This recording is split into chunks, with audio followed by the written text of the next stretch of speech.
Halos kalahating bilyong pisong halaga ng hininalang shabu ang nasabat sa pickup na hindi huminto sa checkpoint sa Zamboanga City.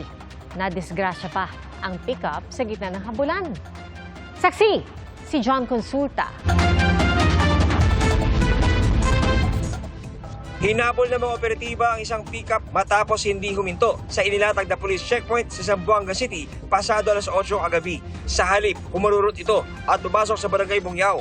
Dahil hindi kabisado ang daan, nahulog ang sasakyan sa gilid ng kalsada na irrigation canal pala ng sakahan. Nagkayupi-yupi tuloy ang sasakyan. Sinundan ng mga miyembro ng Regional Drug Enforcement Unit 9 ang sasakyan at agad nilang inspeksyon ang loob nito. Natagpuan doon ang dalawang maleta na punong-puno ng tsabu o shabu na nasa Chinese tea bags. Nasa 67 plastic ng tig-1 kilo ng shabu ang nasabat.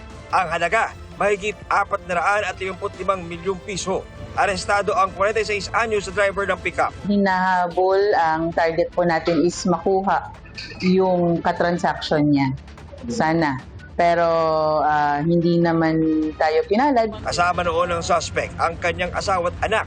Dinala sa ospital ang mag-ina matapos masugatan nang malaglag ang pickup sa kanal. Isinama umano ng driver para palabasin may lakad lang sila ng kanyang pamilya.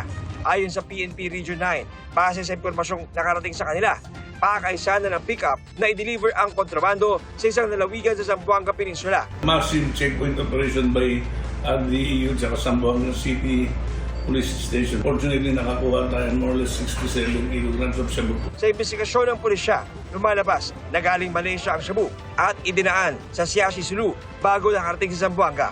Nasa kustudiyan na ng Zamboanga City Police ang suspect na naharap sa reklamong paglabag sa Comprehensive Dangerous Drugs Act. Para sa GMA Integrated News, John Consulta ang inyong saksi.